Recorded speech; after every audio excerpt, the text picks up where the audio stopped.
Welcome back to the channel. Today we are tackling the brakes on the car. So we are looking to eliminate the ABS block and simplify all the lines, and we are going manual brakes. So the booster I already have set over there with the rest of the old parts, and this is the new manual master cylinder. So it comes with this plate to bolt to the firewall.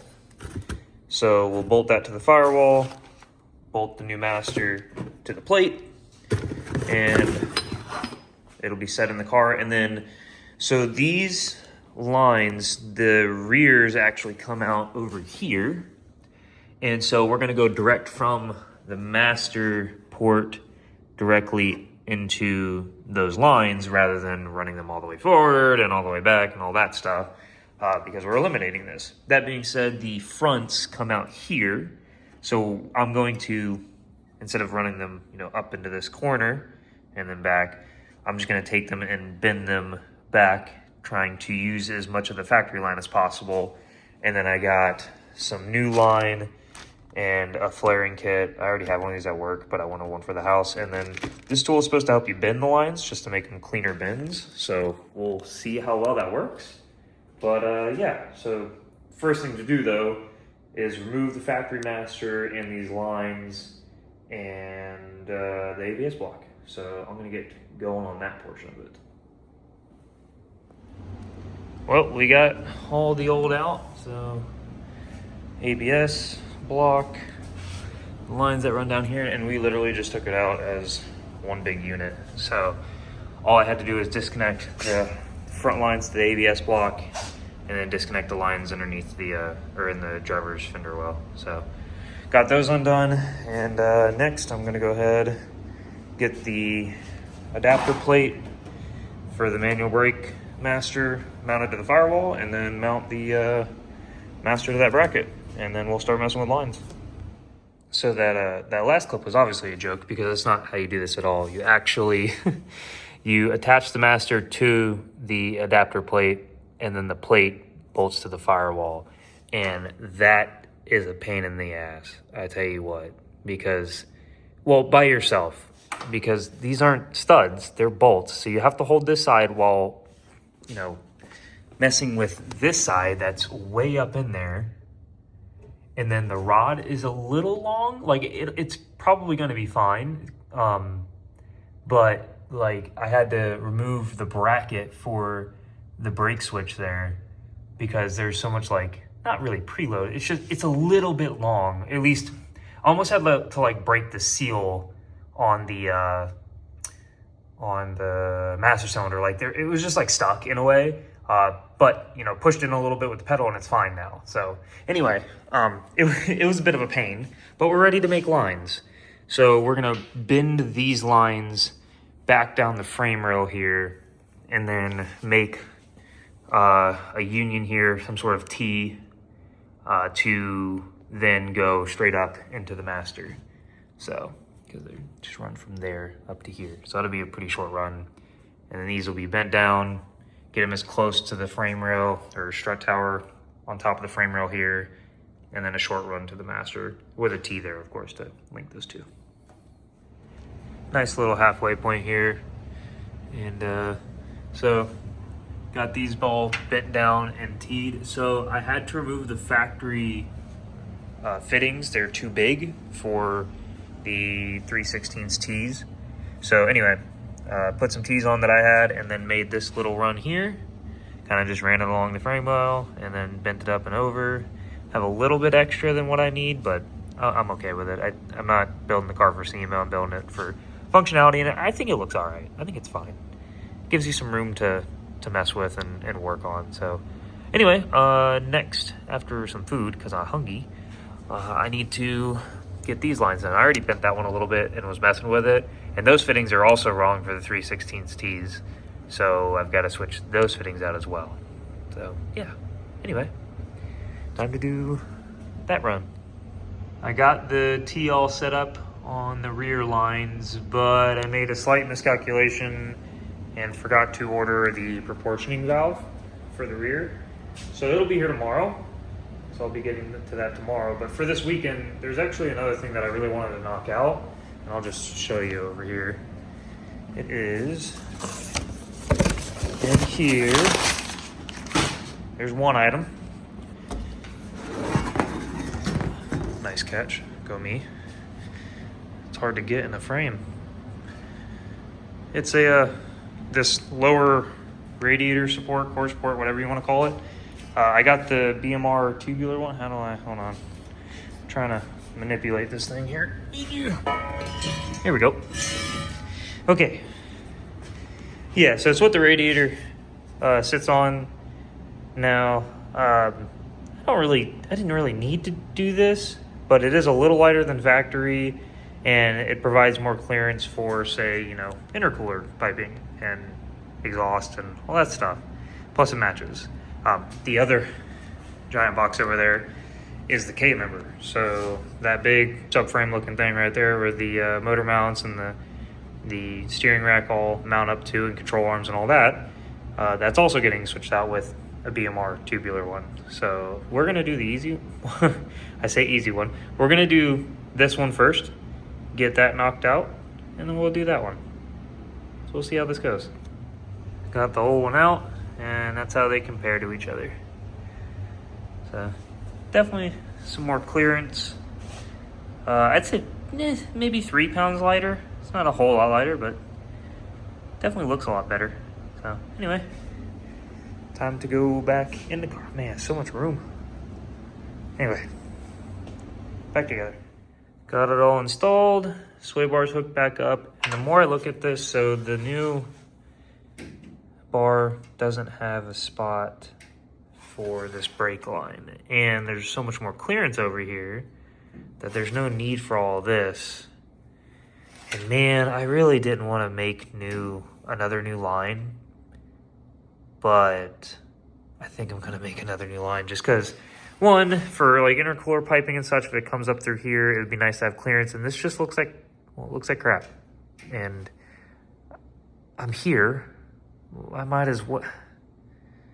All right, well, I guess you'll see in the next clip whether or not I did a new line there or if I started on the subframe. I did new lines. I did both of them. So there's one going to the master, down to the T, across the bar. They're fairly even side to side when they go under the frame, and they come out and do their loop. Yeah, I may have gotten a little carried away, but look at that. It looks so much better. It took a little time, yes, but I'm here. Everything's apart. Just do it right. I almost, long story short, I originally was gonna just like tuck the lines over where the ABS block was. I was just gonna tee them together and just like fold them over. And my friend Ronnie was like, dude, you're doing all this. We're going this far with the car. Why would you do something so jank? And I was like, okay, you're right. That's fair. And I kind of had that thought again when I was just doing that and looking at that old line that was there, and I was like, yeah, I can't let that slide. So anyway though, that's done. That looks great. And I'm gonna go ahead and, yeah, I'm gonna knock out the subframe next. Subframe is out, and this is the new one going in. This is that BMR subframe, standard rack mounts, standard engine mount placement, so it's not like lower or higher or anything of that sort. But yeah, that's OEM and the BMR stuff. Should be a bit more clearance, primarily like around those areas and such. So for exhaust or whatever, same thing with like there, like all that's taken away. It's just the cross portion. It's strong, just minimalistic. So it's also lighter, which is nice. But anyway, I decided to pull everything with it. So lower control arms, rack, and all that, and even the motor mounts are still in there. But I think I'm gonna get that in and then transfer stuff over. I don't know. It's just the way I'm thinking about it. It's the method to the madness kind of thing. You have to pull the rack in order to get the front lower control arm bolts out. And I just didn't want to do that in the car. And I'd rather take everything off out of the car and then bolt it up in the car. So that's just how my brain's working. But anyway, looks good. I'm excited. Sweet. Okay. I'm going to figure out how to get that in the car. I'm going to take everything off of this, put it on that when it's in there. Sweet. BMR subframe is in. I went ahead and just threw the motor mount pucks on. But yeah, time to start tearing everything off of the old subframe and putting it on the new one.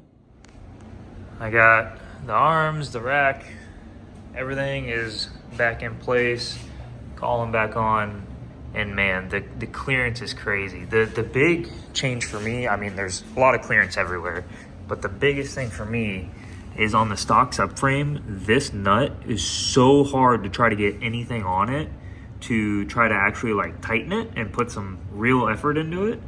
But I mean, there's so much clearance around it now because these wings for the lower control arm mount is just so much further back and out of the way. I mean, look at all that clearance. So way better. But anyway, everything has so much more room. Like, look at how much less of the subframe you see when you're looking at the rack. So anyway, now that I've got that in, I'm tackling the front brakes, and I still haven't gotten the proportioning valve in yet, so that's not here. But anyway, I ended up going with 11 to 14, the Brembo style brakes for the front of this. I didn't get like legitimate new Brembos because they're outrageously expensive. So I got some remans, but big rotor pads and the Brembo brakes. So those are going on now. Woo-wee. Those are some big rotors. You know what? Let me try something real quick. Kind of a cool way to compare them. That's the difference in front rotors we're gonna have. Those are giant. I think it's a total of 2 inches in diameter bigger. Now obviously it's a little bit wider, it looks like. At least thicker. Anyway, let's get it put on. Got the new brakes on, and now proportioning valve time. So I think I'm just gonna make a short run up and then put it kind of down in this area, just so I can have like easily adjust, or I can easily adjust it. Also, this area and somewhere in here, the clutch reservoir needs to go, because the clutch used to share the brake master reservoir, and this doesn't have a port for that now, so I had to get a external one. So, but anyway, proportioning valve, and if that shows up, we'll do that. Yeah. We officially have a complete brake system. We have the master, all new lines, proportioning valve. I say all new lines. We teed into the rear factory lines, but the front lines are all new. Pads, rotors, calipers, everything fresh, and of course our BMR lower radiator support and our K member.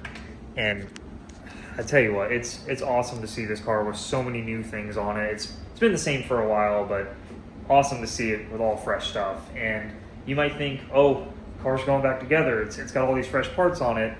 And there's actually a little surprise we've got going on in the background, something we've been working on, and some more stuff coming in. So it's gonna be a surprise. We'll just leave it at that. So if you like this kind of stuff, please give me a like. If you want to see more and you want to stay up to date on the S197 Drift Build, go ahead and subscribe. And if you have anything on your mind, throw me a comment. But until next time, bye.